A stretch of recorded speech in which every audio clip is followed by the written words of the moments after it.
तो अब आपने थोड़ा सा समय भी इसमें देना पड़ेगा, क्योंकि यार नींद तो दुश्मन है। अब तो हम चलो मस्ती मार लेंगे, सो जाएंगे, कोई ना उठावेगा सवेरे तक, फिर बनाएंगे कुत्ते गली में सोएंगे, 1 सेकंड नहीं सोने दे कोई। कभी कोई बैल आ रहा है, कोई मोटरसाइकिल ड्र करेगा, वो फिर देख के भागेगा, फिर कोई ना सोने दे आपको। तो अब थोड़ी सी नींद को कम करके हम सावधान होकर डर के ये ज्ञान ग्रहण करें।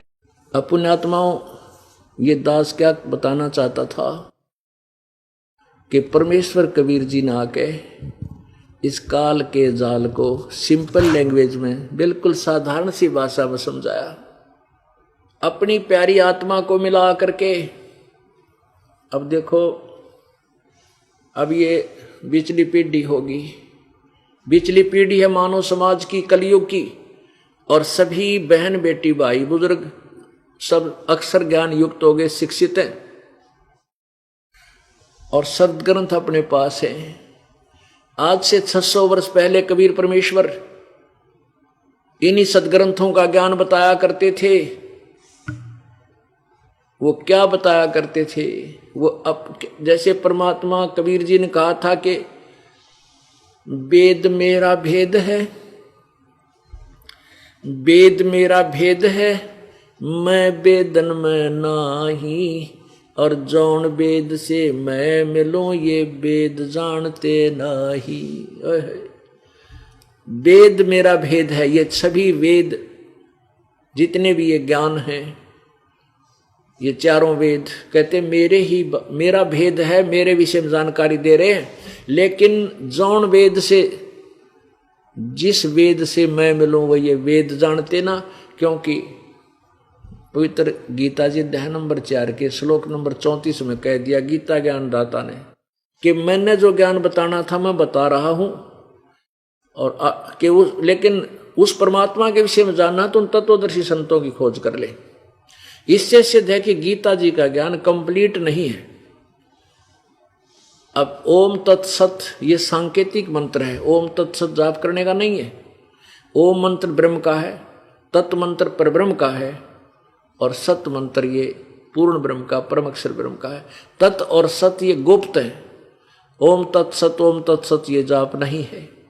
इसकी 3 विधि से सिमरण होता है इसका, ये 3 मंत्र का जाप बनेगा।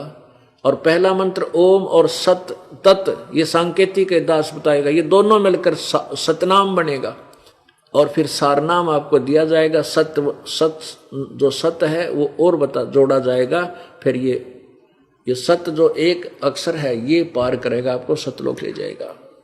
और ओम तत्सत ये एक छुड़ावेगा, एक मिलावेगा। तो ये तीनों मंत्र का जाप से आप मोक्ष होगे, वो गीता ज्ञान दाता नहीं जानता। इसलिए इसी प्रकार यजुर्वेद अध्याय नंबर 40 के श्लोक नंबर 10 और 13 में यही कहा है कि कोई तो परमात्मा को उत्पन्न होने वाला यानी जन्म लेकर आने वाला कहता है, कोई कहता है वो निराकार है, जन्म लेता ही नहीं, वो तो आकार में नहीं आता। कहते इस ज्ञान को भी तत्वदर्शी संतों से पूछो, वो बतावेंगे। तो पुण्यात्माओं, इससे सिद्ध है कि वेद ज्ञान और गीता ज्ञान इनकम्प्लीट है, लेकिन गलत नहीं कह सकते, इनको रॉन्ग नहीं है। जैसे 10वीं तक का सिलेबस 10वीं तक का ही होता है, लेकिन वो BA का नहीं है, यानी कंप्लीट पढ़ाई का नहीं है वो। इसी प्रकार परमात्मा ने ये पहले ज्ञान कहा था, वेद मेरा भेद है, मैं वेदों में नाही, मैं इन वेदों में नहीं, अर्थात मैं मिलो वेदन से नाही, मेरी प्राप्ति वेदों में वर्णित विधि से नहीं हो सकती। और जिस वेद से मैं मिलो ये वेद जानते ना, जिस ज्ञान से मेरी परमात्मा की महिमा की वाणी कबीर वाणी है।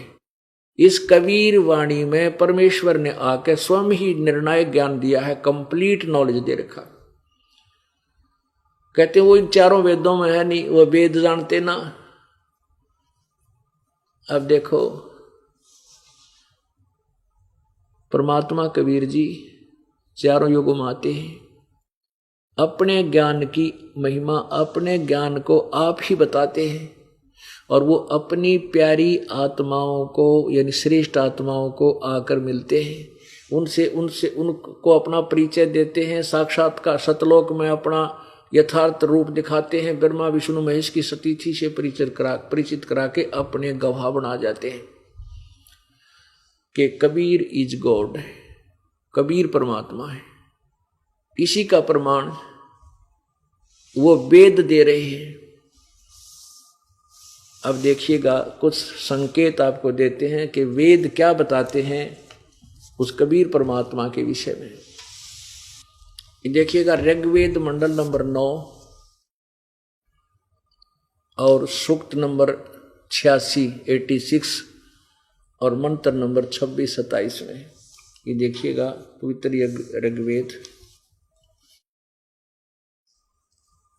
ऋग्वेद मंडल नंबर 9-10। यहाँ देखिएगा ये कहाँ से प्रकाशित है। प्रकाशक है सर्वदेशी कार्य प्रतिनिधि सभा, मैरिज सिद्धांत भवन, रामलीला मैदान, नई दिल्ली। यहाँ देखिएगा अध्याय नंबर 9 और सूक्त नंबर 86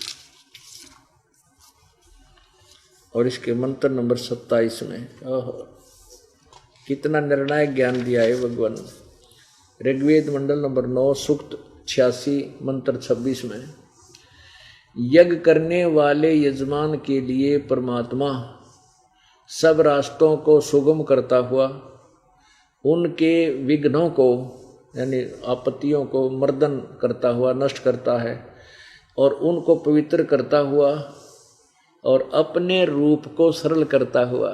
अपना जो वास्तविक रूप है परमात्मा का वो बहुत तेजों में है, उसको हल्का कर लेता है मनुष्य। अच्छा, वह कांति में परमात्मा कबीर। ये देखो यहाँ कबीरतो, हम इसको कबीरतो कहते हैं, कबीर। इन्होंने इसको कबीर लिख दिया, हम इसको कबीर बोल दें, कबीर है। यहाँ लिख दे हुआ परमात्मा कबीर है, बस साढ़ा सर्वज्ञ की जगह कबीर लिख दे।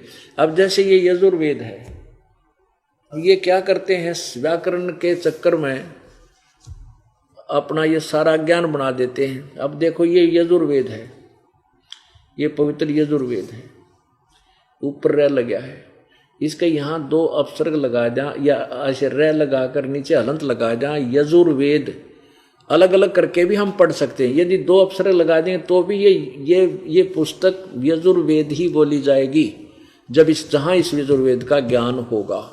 तो ऐसे ही ये कबीर देव है। यहाँ इन्होंने लिख दिया कि वह अपने यजमान माने अपने पुजारियों का, अपने भक्तों का के सब रास्तों को सुगम करता हुआ और उनके विघ्नों को नष्ट करता हुआ मर्दन करता है और वह पवित्र करता हुआ है। फिर देखिए ये कबीर तो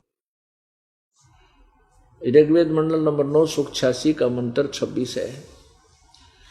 यज्ञ करने वाले यानी साधना करने वाले के लिए परमात्मा सब रास्तों को सुगम करता हुआ उनके विघ्नों को, उनके दुख संकटों को मर्दन करता है, नाश कर देता है और उनको पवित्र करता हुआ और अपने रूप को सरल करता हुआ। तेज पुंज तंदे धर कैसवी धम को भेंटी, हल्का तेज पुंज का शरीर बनाकर आता है। वह कांतिमान परमात्मा कबीर है। वो कबीर, यहाँ कबीर लिख दे, सर्वज्ञ। कवि कोई सर्वज्ञ वास्ते ही कभी सर्वज्ञ नहीं हो सकता। यहाँ कबीर का अर्थ हम कबीर ही लिख दें। कबीर विद्युत के समान यानी अति शीघ्रता, जैसे बिजली चमक्या करे 1 सेकंड में यहाँ लेती है, समान क्रीड़ा करता हुआ वर्णीयम पुरुषों को, वर्णीय माने श्रेष्ठ पुरुषों को, अच्छी आत्माओं को प्राप्त होता है, उनको आकर मिलता है। आगे देखो अब 27 में, प्रेम की वे सैकड़ों धाराएं जो नाना रूप में सथित हो लाभ कर रही हैं परमात्मा, ये परमात्मा को प्राप्त होती हैं। प्रकाश पुंज परमात्मा को बुद्धियां विषय करती हैं। जो परमात्मा ध्यूलोक यानी ऊपर तेजों में लोक के तीसरे पृष्ठ पर विराजमान है, एक देशीय है, एक स्थान पर रहता है और प्रकाश स्वरूप है, उसको बुद्धियां प्रकाशित करती है। अब जैसे ये अनाड़ी महर्षि दयानंद कह का बेरा नहीं था, महर्षि की पदवी पा रहा, कहते भगवान सर्वव्यापक है, एक देशीय नहीं है, किसी वेद में नहीं लिखा है कि भगवान एक देशीय है। अरे ये 100 जगह बता रखा है वेदों में, 36 जगह। अब इससे सिद्ध है कि वो परमात्मा अपने श्रेष्ठ भक्तों को आकर मिलता है और अपने ज्ञान का प्रचार करता है। अब देखिएगा 82 में सूक्त नंबर, ऋग्वेद मंडल नंबर 9, ऋग्वेद मंडल नंबर 9 सूक्त 82 82 में मंत्र नंबर 1 यहाँ से प्रारंभ होता है। सोम सर्व उत्पादक प्रभु, सोम माने अमर परमात्मा होना चाहिए, प्रकाश रूप स्वरूप, सद्गुणों की वृष्टि करने वाला, पापों के हरण करने वाला। देख वो मोटे दिमाग का दान का बोला पाप अक्षमानी होते, 100 जगह लिख रखा है वेदों, पापों का नाश करने वाला, हरण करने वाला, वह राजेव, राजा के समान, राजेव राजा की तरह, लाइक ए किंग, यानी मनुष्यों में श्रेष्ठ होता है वो, राजा के समान। ये देखो पृष्ठ 269 पर, ये 270 पे, राजा के समान दर्शनीय है, दर्शनीय है। वह पृथ्वी आदि लोकांतरों के चारों ओर शब्दमान हो रहा है। वह वर्णीय पुरुषों को, श्रेष्ठ भक्तों को, वर्णीय श्रेष्ठ भक्तों को, पुरुषों को, यानी दृढ़ भक्त हैं, जो दृढ़ भक्त हैं, जो दृढ़ भक्त हैं उसको पवित्र करता हुआ प्राप्त होता है। उनको मिलता है करके, उनको पवित्र करता हुआ, उनको, क्योंकि परमात्मा ही हमें साफ करेगा। जिस प्रकार विद्युत स्नेह वाले स्थानों पर आदि आदि, ये हमने अपना ये असली उद्देश्य देखना हो, परमात्मा श्रेष्ठ भक्तों को आकर मिलता है यहाँ पर। अब वो पहला पड़ा, अब दूसरा, हे परमात्मा उपदेश करने की इच्छा से आप, यानी तत्व ज्ञान देने के लिए आप महापुरुषों को प्राप्त होते हो, यहाँ के उन पुण्यात्माओं को मिलते हो, यानी सच्चा ज्ञान देने के लिए। और आप अत्यंत गतिशील पदार्थ के समान, यानी अतीत कहते पहुंचूंगा क्षण एक में, एक क्षण में पहुंच लूंगा, धन भगत जन अपने के काज के समान हमारे आध्यात्मिक यज्ञ को प्राप्त होते हो। ओहो, यानी और वह कबीर, ये देखो यहाँ भी इन्होंने डंगा फेर कर दिया, ये कबीर, ये ऊपर लग गया कबीर वेदस्या।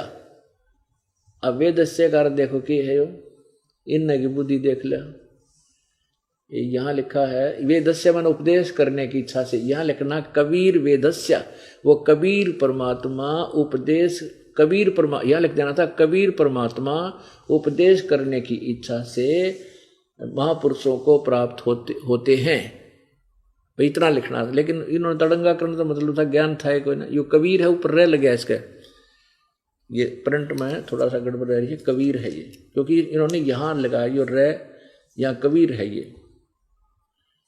ये कबीर है, वो कबीर परमात्मा, हे परमात्मा यहाँ लिखना था वैसे, हे कबीर परमात्मा उपदेश करने की इच्छा से महापुरुषों को प्राप्त होते हैं और आप अत्यंत गतिशील पदार्थ के समान हमारे आध्यात्मिक यज्ञ में प्राप्त होते हैं। आप, चलो उनका अनुवाद भी समझे तो, आप सर्वज्ञ नहीं, आप कबीर हैं, यहाँ लिख देना कबीर, कबीर हैं, शुद्ध स्वरूप है, हमारे पापों को दूर करके हे सोम आप हमको सुख दें, पाप नष्ट करके हमें सुख दो, प्रेम भाव से उत्पन्न करते पवित्रता को उत्पन्न करें। अब देखो तीसरे में कमाल कर रखा है, ऋग्वेद मंडल नंबर 9 सूक्त 82 मंत्र 3 में, पवित्र यज्ञों में रक्षा से आप प्राप्त होते हैं। पवित्र यज्ञों में जहाँ शास्त्र अनुकूल साधना होती है वहाँ परमात्मा आप प्राप्त होते हैं, वहाँ पहुँचते हैं। और पृथ्वी आदि लोकांतरों में गति करते हुए घूमते, कहते गोता मारू स्वर्ग में जा बैठूं पताल, कह कबीर ढूंढता फिर वो अपने हीरे माणिक लाल। सर्वव्यापक आप, सर्वव्यापक ने बना आप, स्वयं गतिशील होकर चलकर विराजमान होते हैं। आप कैसे हैं? आप सबके तर्पक हैं और सबके रक्षक हैं, बड़े से बड़े गतिशील पदार्थों के नियंता हैं, पृथ्वी आदि लोकांतरों के केंद्र होकर सब पदार्थों को की रक्षा करते हैं। अब इससे सिद्ध है कि वो परमात्मा, कबीर परमात्मा, कबीर देव मनुष्य जैसा है, राजा के समान, यानी क्योंकि यहाँ आकर के परमात्मा जब आता है तो बहुत बड़े एक वृंद का, बहुत बड़े भगत वृंद का, समूह का एक मुखिया होता है, गुरु होता है। तो ऐसे कहते हैं आप एक राजा की तरह बहुत बड़े समूह का कि महाराज होते हो, महाराज समझो उस शब्द इनका यहाँ, और अपने श्रेष्ठ भक्तों को आकर आप मिलते हो। अब वो परमात्मा स्वयं आकर के अपने यथार्थ ज्ञान को देते हैं, अब और दिखाते हैं पुण्यात्माओं, क्योंकि आप इतनी दूर से आते हो, काम अपना कार्य छोड़ कर आते हो, तो आपको यहाँ बैठकर कितने सुविधा आपको दी है परमात्मा ने, हम दासों के माध्यम से।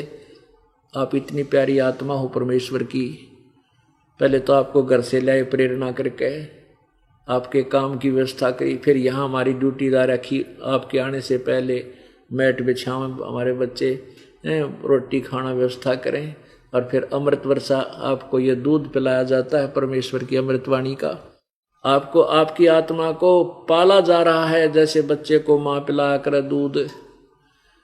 तो अब आपने थोड़ा सा समय भी इसमें देना पड़ेगा, क्योंकि यह नींद तो दुश्मन है। अब तो हम चल मस्ती मार लेंगे, सो जाएंगे, कोई ना उठावेगा सवेरे तक, फिर बनाएंगे कुत्ते गली में सोएंगे, 1 सेकंड नहीं सोने दे कोई। कभी कोई बैल आ रहा है, कोई मोटरसाइकिल ट्र करेगा, वो फिर देख कर भागेगा, फिर कोई ना सोने दे आपको। तो अब थोड़ी सी नींद को कम करके हम सावधान होकर डर के ये ज्ञान ग्रहण करें। अगर आप ये वीडियो YouTube पर देख रहे हैं तो हमारे चैनल को सब्सक्राइब करें और बेल आइकन को दबाना ना भूलें। अगर आप Facebook पर ये वीडियो देख रहे हैं तो हमारे पेज को लाइक करें।